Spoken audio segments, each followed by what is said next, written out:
Malam. Saya Anggraini Putri Carolina dengan posisi Supervisor Rekrutmen dan Seleksi akan menjelaskan tentang proses rekrutmen dan seleksi SDM pada calon karyawan A dan calon karyawan B.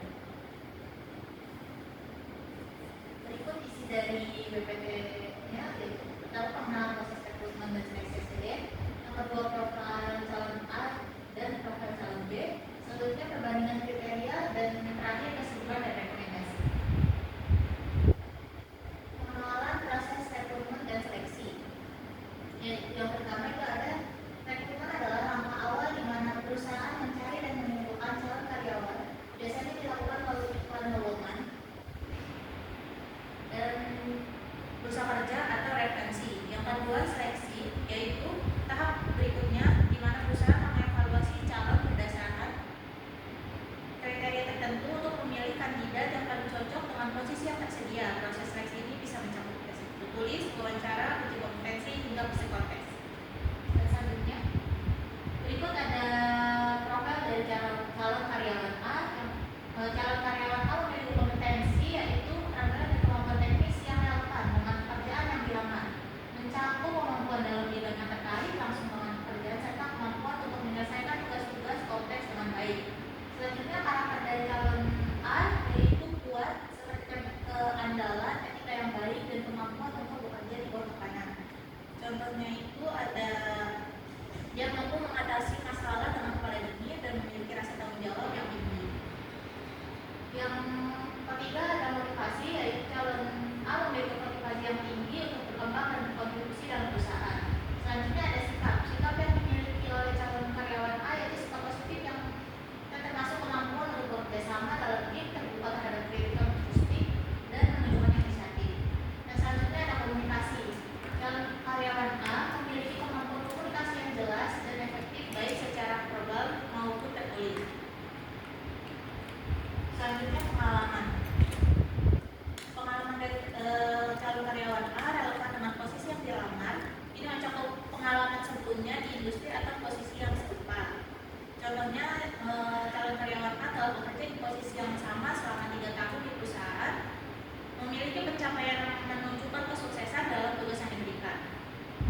Dan yang terakhir, etika dari calon karyawan A menunjukkan etika kerja yang baik seperti kedisiplinan, ketepatan waktu, dan tanggung jawab dalam melaksanakan pekerjaan.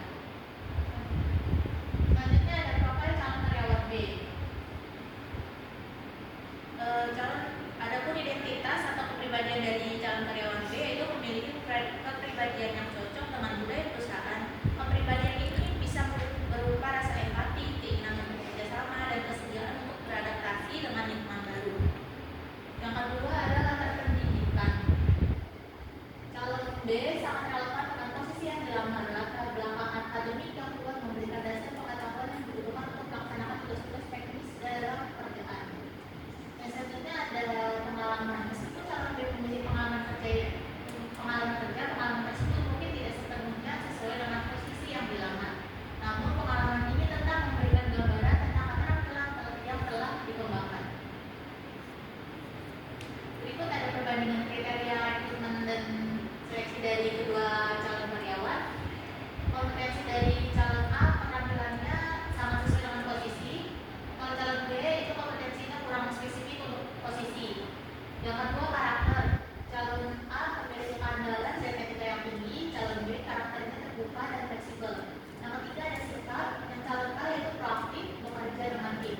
Calon B lebih independen dan kurang berkolaborasi. Yang keempat komunikasi, sangat efektif dalam komunikasi. Terus calon B komunikasi kurang jelas dan membutuhkan pengembangan. Yang kelima pengalaman. Calon A sangat relevan dan banyak pengalaman, sedangkan calon B pengalaman terbatas dan kurang relevan. Yang keenam etika kerja, kedisiplinan tinggi, selalu tepat waktu untuk calon karyawan A. Dan untuk calon karyawan B kurang disiplin dan beberapa hal. Yang terakhir ada motivasi. Calon karyawan A tinggi dan berorientasi pada karir.